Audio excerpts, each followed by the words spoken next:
to Everything Carby. This episode I'll be talking about my most memorable capture. That's not my biggest fish, but that's definitely one of my most memorable from the lake I was fishing at the time. So anyway, how it all started out is I had a job as a office furniture maker, and my mate had found a little syndicate up the road, probably about a 10-minute drive away.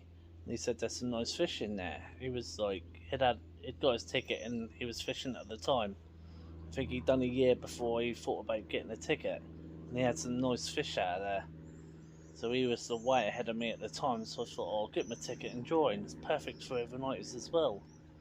And he was telling me about some of the fish that were in there. Anyway, there was a particular fish in there that I saw the first picture of, a mirror, mid 30. They called it the big mirror, or a lot of the time they'd call it the mug mirror, because when it get caught, that'd get caught again, and then that'd go off the missing list. Anyway, I thought, well, that's enough for me to join just that fish alone. So anyway, I went down, got my ticket, fished the lake. First 2 years I fished it, and I weren't really focused 100%. I was just doing the odd overnighters. I'd done the odd session. My mate was catching well because he'd fished it a year previous, and I was struggling a bit, to be fair. Really, really hard lake. I mean, people had fished that for a year without a fish. A certain way of fishing it, they spook off a bed of bait, and I was trying to work it all out. And when you come into the car park, that's like a little bay, then it run down 2 channels with an island, then it'll bend round, go into another channel into a bigger part of the lake, and there's a little island at the back. So anyway, when I first joined, I was just dotting about here and there, and then anyway, how it all started off, when I had my first fish out of there, I was doing a session with my mate. I got him a guest ticket at the time, because he was thinking about joining. I said, well, I'll get you a guest ticket. And we pulled up in a swim called the Boathouse. I mean, I wasn't really a double swim, but you can get 2 people in there. So anyway, I set up a rod, weighed it down the margin, and just put it off his tree. Within 10 minutes, I'd had a take, and that was a £19 mirror. And I thought, oh, what a result! I thought, I'm off the mark. I'm now starting to put a bit of effort in, try and work the lake out. Anyway, I had a few fish that year, nothing particular, just the odd 1 or 2. But that first capture was a 19-pounder, that was a nice fish. I'll always remember that. I knew how hard the lake was at the time, and at the time you could get access around the whole lake. That was only half otter fence as well, so you obviously had problems with the otters on and off there as well. So anyway, that all went by. I was fishing other waters at the time, so I had my head elsewhere. Then I thought, right, I'm going to fish it properly the 3rd year. So I got my ticket again. I missed a year, then done another year, and missed that and done another. So this was like 4 years' time. I'd started fishing it properly. And anyway, I got my ticket, and then the February before I got my ticket, my mate said, oh, one of these big mirrors have been out. So I saw a picture of them and thought, yeah. So I saw a picture of this mirror that I wanted, and I thought, yeah, I definitely want that fish. Anyway, I didn't even expect to catch it. Then I started realising the other fish that were in the lake at the time. There was some big ghosties in there. The biggest ghostie that we knew of was a 37-pound ghostie, but there was rumours that the bailiff saw a bigger one, but I didn't think there was a bigger one at the time. The record was 37-pound, and that was the biggest ghostie. So anyway, I actually caught this mirror that I'm thinking about early than what was expected before all unfolded, and I went on and I started catching a lot of fish out of the lake quite regularly. So anyway, before I get to the bit where I caught the big mirror, I was trying to work out areas. I was doing a lot of like just going down, looking around the lake, watching what other anglers were doing, the areas they were catching from, where the fish were coming out. And I knew this particular swim in the corner called Sam's Corner. That's where my mate had done a lot of time and they'd had a few of his fish from. So I started like walking around in that corner quite a lot. There's a little gap in the reeds that you can stand down. You can, obviously people are used to it for putting bait out when they've put their rods out. And anyway, there's all reeds just in front of you, and the reeds used to knock around all the time. And I think there's fish going through here all the time. There's fish always holding down this area. So anyway, I took note of that. I was down there doing a lot of time studying the lake, walking around the lake, trying to find certain areas. And there was another swim called the Boathouse, and I knew a couple of fish normally get in there. It's a deeper part of the lake that run up one side of a channel, which is the deepest part of the lake. Then they get right into a corner under a tree as it goes around into a bend. And that was another option I was doing a bit of time in. And there was another swim called Dead Man's, which was in the corner, the other side from this other swim, Sam's Corner, in the big bowl of the lake. So you had like a lot of the open water in the bowl of the lake, so you could see what was going on a lot more. You just couldn't see what was happening up the shallow end. That was like really weedy. So I thought, well, because that's so weedy, at night they're going to come up them channels, and they'll either come up the channels into the boathouse, or they'll go up the other channel past the swim called the 10 swim, which I also done a lot of time in. But anyway, I was just picking off the odd fish and myself, got to concentrate on one swim if I can. So I concentrated on Sam's Corner. And anyway, I went in Sam's Corner, started doing a few sessions in there, and I found this spot on the left hand margin where the tree line was, where that gap in the reeds were, what I said about where people put their baits. So anyway, I had a good lead around there and I found this hard spot and I put a Fox grappler lead on, and that was smooth. I thought, yeah, perfect, that's one area I'm going to put my left rod. My right hand rod I didn't have a clue where to put, so technically I was only fishing one rod. And they said, oh, off the edge of this little, because there's a little island in front of you that runs around the back of this other channel.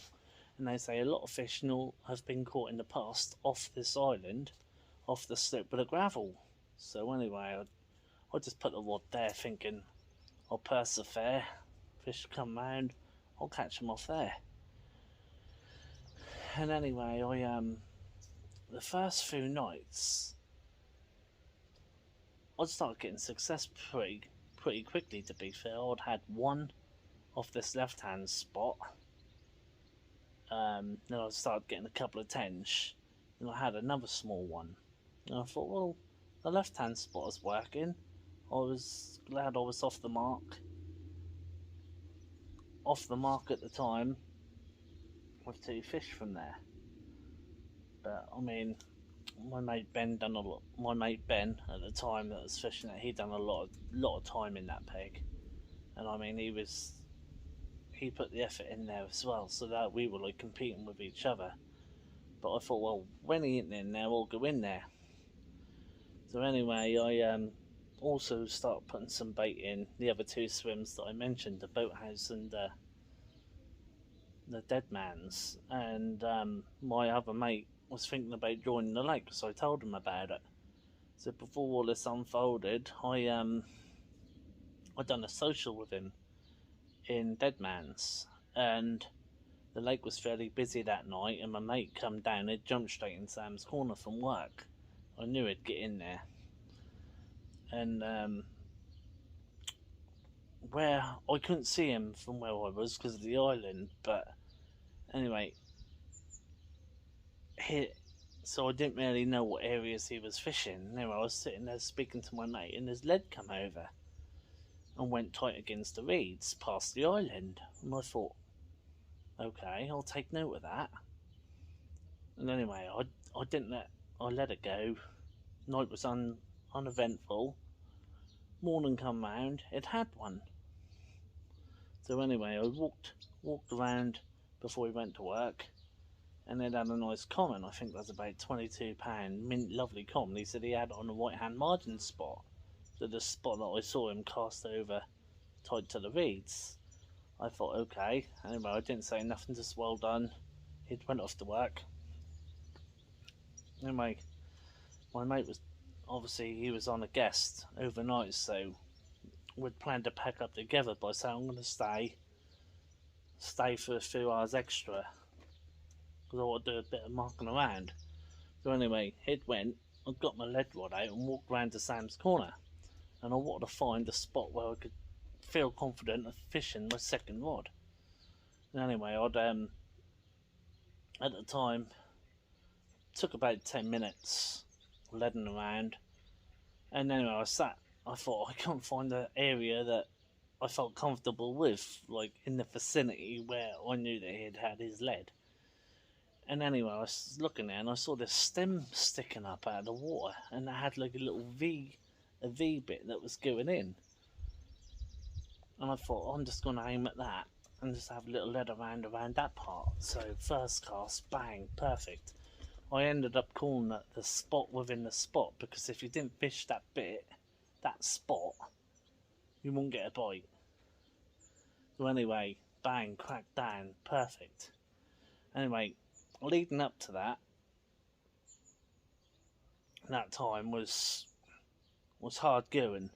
As soon as I found that rod with the second spot, that all kicked off later on. But anyway, leading up to the capture of the big mirror, I was still working out. On one session I got down there and Sam's Corner was empty, so I went in there. And I started feeling confident because I knew this left at the time. Obviously, I didn't know this right hand spot, so I was fishing one rod, and I was so confident I'd get a take off this left hand rod. I'd perfectly presented it, perfectly walked around, nugget come up, bait in.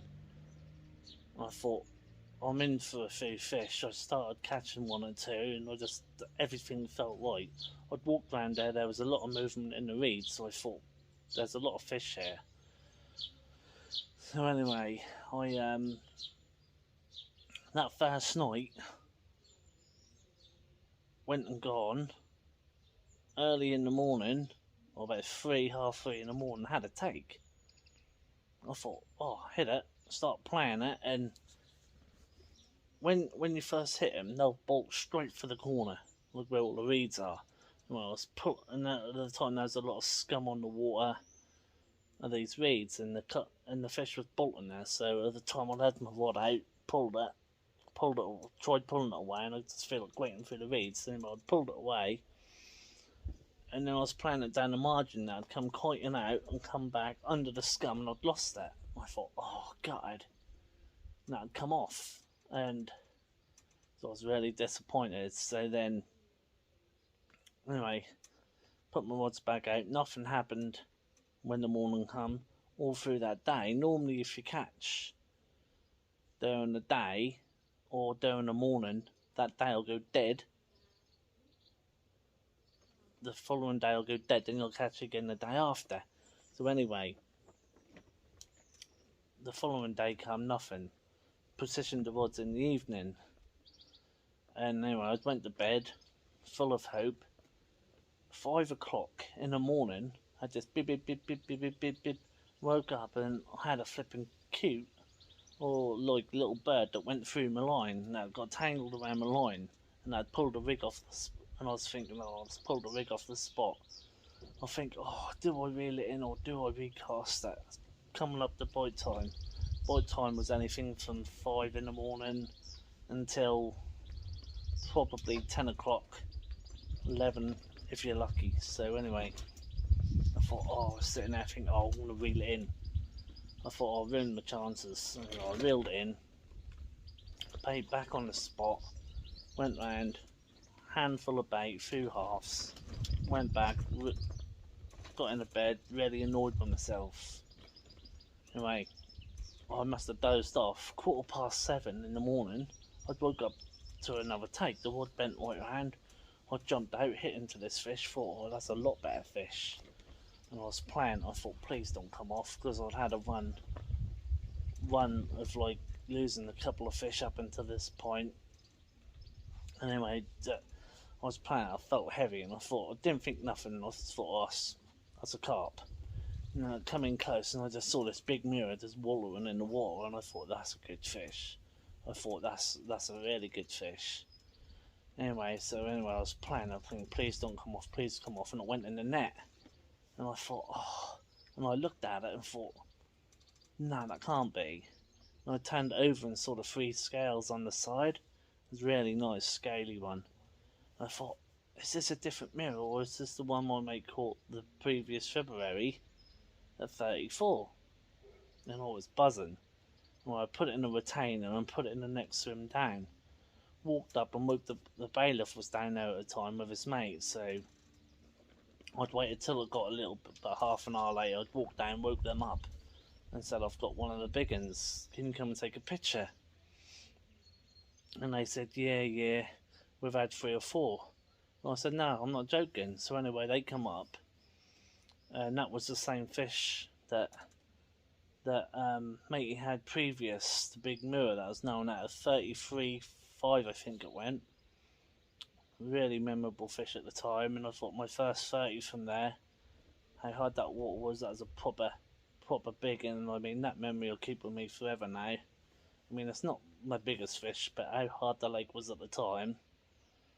I've caught one of the big uns. I thought, if I caught one of the big uns, I can catch anything in there now. And anyway, after that time, I went that year, and then the following year I thought I'd have one more year on here, all guns blazing. And I thought, at this time, they then put a fence up. They, because where Sam's Corner was, you could drive right down to your peg and park behind the bush. Because that was all on grass, that was really boggy. So then, halfway up the track where you could drive down to your peg, they blocked it off. And I thought, that's a perfect opportunity in a way, because when they blocked it off, you then had to park halfway up the track, then you had to walk your gear down to the peg. And I thought, nobody made the effort to unpack the stuff and go down to that peg. So I thought, what a result, nobody's going to get in now, I can have the peg for myself. So anyway, that, without going into big detail, that year I had some highs and lows. I went through a phase in that Sam's Corner where on the right hand rod I'd had an absolute mega red letter day.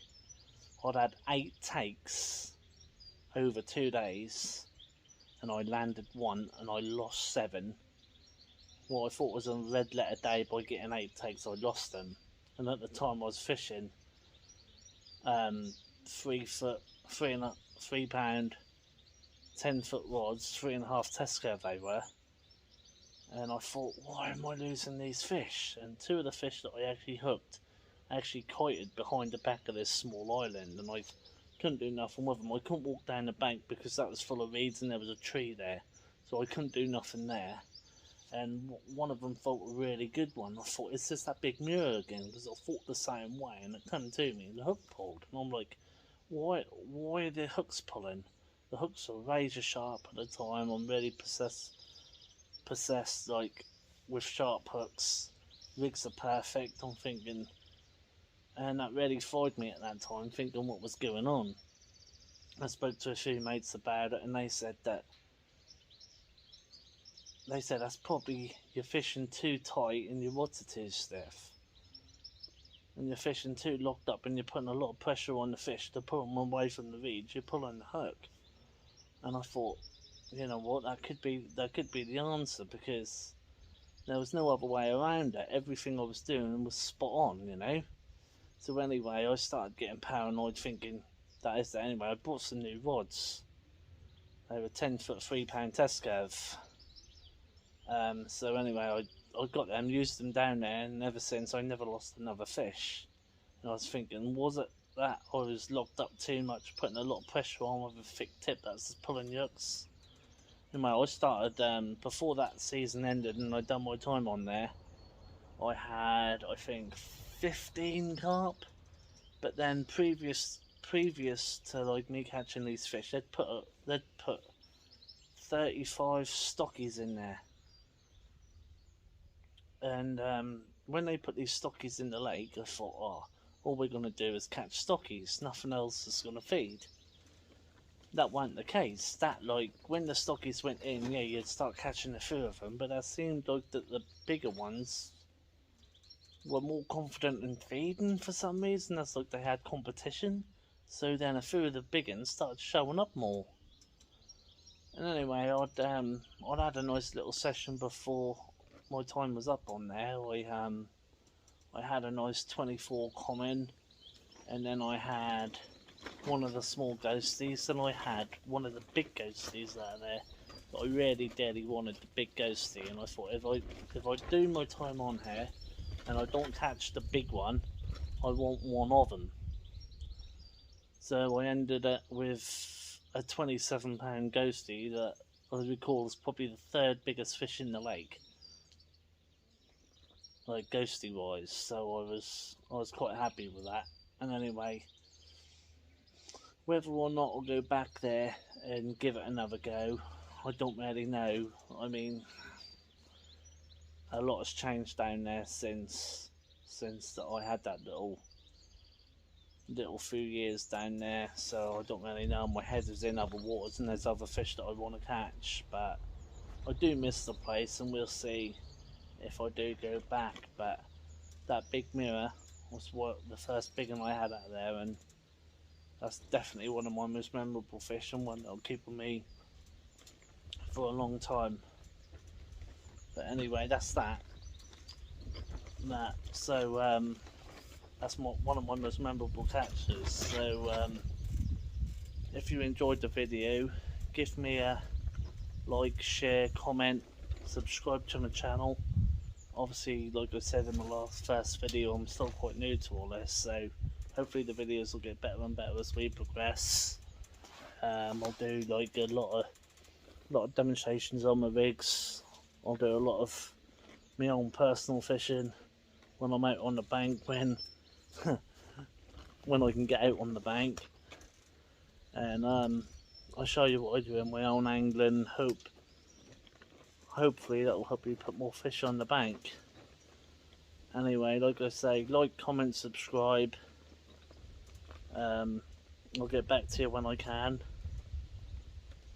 Anyway, enjoy your fishing, tight lines. Hope to see you on the bank in the next video.